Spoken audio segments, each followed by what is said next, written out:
بسم اللہ الرحمن الرحیم۔ السلام علیکم۔ چند پیسے وغیرہ ہیں جو آپ نے اللہ کی رضا کے لیے مختلف لوگوں پر خرچ کیے ہیں۔ مثلا ایک وہ پیسہ ہے جسے آپ نے اللہ کی راہ میں خرچ کیا، ایک وہ پیسہ ہے جسے آپ نے کسی غلام کو آزاد ہونے میں دیا، ایک وہ پیسہ ہے جسے آپ نے مسکین پر صدقہ کیا، ایک وہ پیسہ ہے جسے آپ نے اپنے گھر والوں پر خرچ کیا۔ اب ان سب میں سب سے عظیم اجر اسی پیسے کا ہے جسے آپ نے اپنے گھر والوں پر خرچ کیا۔ مفہوم فرمان رسول اللہ صلی اللہ علیہ وآلہ وسلم، صحیح مسلم حدیث نمبر 995، صحیح الجامع نمبر 3398۔ اللہ تعالیٰ سے دعا ہے، اے اللہ پاک، جو سر تیرے سامنے جھکتا ہے اسے دنیا کے سامنے جھکنے سے بچا۔ اے اللہ، جو ہاتھ تیرے آگے پھیلتے ہیں انہیں بندوں کے آگے پھیلنے سے بچا۔ آمین ثم آمین یا رب العالمین۔ آج انشاءاللہ سورہ شورى کی آیت نمبر 22 سے سٹارٹ کریں گے۔ اس کا ترجمہ اور تفسیر تفہیم القرآن سے بیان کروں گی جو اہل سنت جماعت کے لیے ہے۔ اعوذ باللہ من الشیطان الرجیم، بسم اللہ الرحمن الرحیم۔ تم دیکھو گے کہ یہ ظالم اس وقت اپنے کیے کے انجام سے ڈر رہے ہوں گے اور وہ ان پر آ کر رہے گا، بخلاف اس کے جو لوگ ایمان لے آئے ہیں اور جنہوں نے نیک عمل کیے ہیں، وہ جنت کے گلستانوں میں ہوں گے، جو کچھ بھی وہ چاہیں گے اپنے رب کے ہاں پائیں گے، یہی بڑا فضل ہے۔ آیت نمبر 23، یہ ہے وہ چیز جس کی خوشخبری اللہ اپنے ان بندوں کو دیتا ہے جنہوں نے مان لیا اور نیک عمل کیے۔ اے نبی، ان لوگوں سے کہہ دو کہ میں اس کام پر تم سے کسی اجر کا طالب نہیں ہوں، البتہ قرابت کی محبت ضرور چاہتا ہوں۔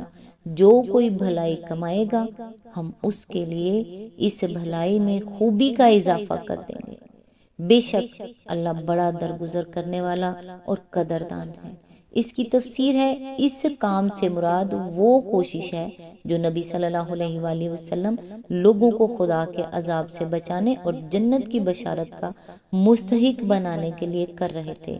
اس آیت کے ضمن میں آگے فرمایا، اصل الفاظ ہیں اِلَّا الْمَوَادَّةَ فِي الْقُرْبَى، یعنی میں تم سے کوئی اجر نہیں چاہتا مگر قربا کی محبت ضرور چاہتا ہوں۔ اس لفظ قربا کی تفسیر میں مفسرین کے درمیان بڑا اختلاف واقع ہو گیا ہے۔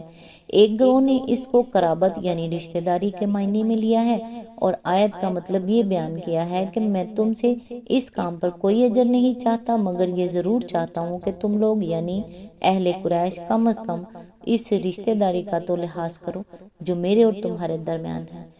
چاہیے تو یہ تھا کہ تم میری بات مان لیتے، لیکن اگر تم نہیں مانتے تو یہ ستم تو نہ کرو کہ سارے عرب میں سب سے بڑھ کر تم ہی میرے دشمنی پر تل گئے ہو۔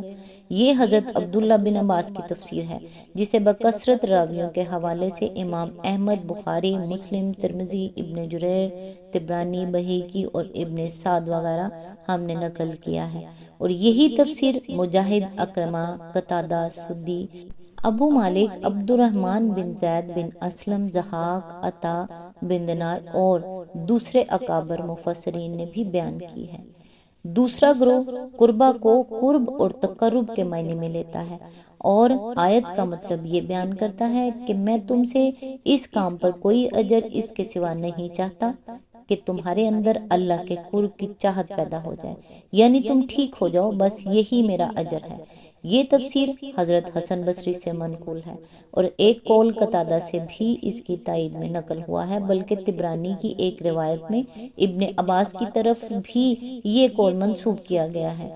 خود قرآن مجید میں ایک دوسرے مقام پر یہی مضمون ان الفاظ میں ارشاد ہوا ہے، قُلْ مَا أَسْأَلُكُمْ عَلَيْهِ مِنْ أَجْرٍ إِلَّا مَنْ شَاءَ أَنْ يَتَّخِذَ إِلَى رَبِّهِ سَبِيلًا۔ سورہ الفرقان آیت نمبر 57۔ یعنی ان سے کہہ دو کہ میں اس کام پر تم سے کوئی اجرت نہیں مانگتا، میری اجرت بس یہی ہے کہ جس کا جی چاہے وہ اپنے رب کا راستہ اختیار کر لے۔ تیسرا گروہ قربا کو اقرب یعنی رشتہ داروں کے معنی میں لیتا ہے اور آیت کا مطلب یہ بیان کرتا ہے کہ میں تم سے اس کام پر کوئی اجر اس کے سوا نہیں چاہتا کہ تم میرے اقارب سے محبت کرو۔ پھر اس گروہ کے بعض حضرات اقارب سے تمام بنی عبد المطلب مراد لیتے ہیں، اور بعض اسے صرف حضرت علی اور حضرت فاطمہ اور ان کی اولاد تک محدود رکھتے ہیں۔ یہ تفسیر سعید بن جبیر اور عمرو بن شعیب سے منقول ہے، اور بعض روایات میں یہی تفسیر ابن عباس اور حضرت علی بن حسین یعنی جناب زین العابدین کی طرف منسوب کی گئی ہیں، لیکن متعدد وجہ سے یہ تفسیر کسی طرح بھی قابل قبول نہیں ہو سکتی۔ اول تو جس وقت مکہ معظمہ میں سورہ شورى نازل ہوئی اس وقت حضرت علی اور حضرت فاطمہ کی شادی تک نہیں ہوئی تھی، اولاد کا کیا سوال ہے؟ اور بنی عبد المطلب میں سب کے سب نبی صلی اللہ علیہ وآلہ وسلم کا ساتھ نہیں دے رہے تھے، بلکہ ان میں سے بعض کھلم کھلا دشمنوں کے ساتھی تھے، اور ابو لہب کی عداوت کو تو ساری دنیا جانتی ہے۔ دوسرے نبی صلی اللہ علیہ وآلہ وسلم کے رشتہ دار صرف بنی عبد المطلب ہی نہ تھے، آپ کی والدہ ماجدہ، آپ کے والد ماجد اور آپ کی زوجہ محترمہ حضرت خدیجہ کے واسطے سے قریش کے تمام گھرانوں میں آپ کی رشتہ داریاں تھیں، اور ان سب گھرانوں میں آپ صلی اللہ علیہ وآلہ وسلم کے بہترین صحابی بھی تھے اور بدترین دشمن بھی۔ آخر حضور کے لیے یہ کس طرح ممکن تھا کہ ان سب اقربا میں سے آپ صرف بنی عبد المطلب کو اپنا رشتہ دار قرار دے کر اس مطالبہ محبت کو انہی کے لیے مخصوص رکھتے؟ تیسری بات جو ان سب سے زیادہ اہم ہے وہ یہ ہے کہ ایک نبی جس بلند مقام پر کھڑا ہو کر دعوت اللہ کی پکار بلند کرتا ہے، اس مقام سے اس کار عظیم پر یہ اجر مانگنا کہ تم میرے رشتہ داروں سے محبت کرو، اتنی گری ہوئی بات ہے کہ کوئی صاحب ذوق سلیم اس کا تصور بھی نہیں کر سکتا کہ اللہ نے نبی کو یہ بات سکھائی ہوگی اور نبی نے قریش کے لوگوں میں کھڑے ہو کر یہ بات کہی ہوگی۔ قرآن مجید میں انبیاء کے جو قصے آئے ہیں ان میں ہم دیکھتے ہیں کہ نبی اٹھ کر اپنی قوم سے کہتا ہے کہ میں تم سے کوئی اجر نہیں مانگتا، میرا اجر تو اللہ رب العالمین کے ذمہ ہے۔ سورہ یونس آیت نمبر 72، سورہ ہود آیت نمبر 29، 51، سورہ شورى آیت نمبر 109، 127، 145، 164، 180۔ سورہ یاسین میں نبی کی صداقت جانچنے کا معیار یہ بتایا گیا ہے کہ وہ اپنی دعوت میں بے غرض ہوتا ہے۔ آیت نمبر 21، خود نبی صلی اللہ علیہ وآلہ وسلم کی زبان سے قرآن پاک میں بار بار یہ کہلوایا گیا ہے کہ میں تم سے کسی اجر کا طالب نہیں ہوں۔ سورہ الانعام آیت نمبر 90، سورہ یوسف آیت نمبر 104، سورہ المومنون آیت نمبر 72، سورہ فرقان آیت نمبر 57، سورہ سبا آیت نمبر 47، سورہ سواد آیت نمبر 82، سورہ طور آیت نمبر 40، القلم آیت نمبر 46۔ اس کے بعد یہ کہنے کا آخر کیا موقع ہے کہ میں اللہ کی طرف بلانے کا جو کام کر رہا ہوں اس کے عوض تم میرے رشتہ داروں سے محبت کرو؟ پھر یہ بات اور بھی زیادہ بے موقع نظر آتی ہے جب ہم دیکھتے ہیں کہ اس تقریر کے مخاطب اہل ایمان نہیں ہیں بلکہ کفار ہیں، اوپر سے ساری تقریر انہی سے خطاب کرتے ہوئے ہوتی چلی آ رہی ہے، اور آگے بھی روئے سخن انہی کی طرف ہے۔ اس سلسلہ کلام میں مخالفین سے کسی نوعیت کا اجر طلب کرنے کا آخر سوال ہی کیا پیدا ہوتا ہے؟ اجر تو ان لوگوں سے مانگا جاتا ہے جن کی نگاہ میں اس کام کی کوئی قدر ہو جو کسی شخص نے ان کے لیے انجام دیا ہو۔ کفار حضور صلی اللہ علیہ وآلہ وسلم کے اس کام کی کون سی قدر کر رہے تھے کہ آپ ان سے یہ بات فرماتے کہ یہ خدمت جو میں نے تمہاری انجام دی ہے اس پر تم میرے رشتہ داروں سے محبت کرنا؟ وہ تو الٹا اسے جرم سمجھ رہے تھے اور اس کی بنا پر آپ کی جان کے در پہ تھے۔ اسی آیت کے ضمن میں آگے فرمایا یعنی جان بوجھ کر نافرمانی کرنے والے مجرمین کے برعکس نیکی کی کوشش کرنے والے بندوں کے ساتھ اللہ تعالیٰ کا معاملہ یہ ہے کہ نمبر 1 جتنی کچھ اپنی طرف سے وہ نیک بننے کی سعی کرتے ہیں اللہ ان کو اس سے زیادہ نیک بنا دیتا ہے۔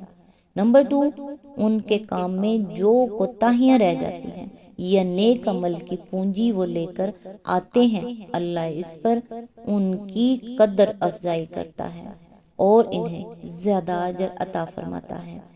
آیت نمبر 24، کیا یہ لوگ کہتے ہیں کہ اس شخص نے اللہ پر جھوٹا بہتان کھڑ لیا ہے؟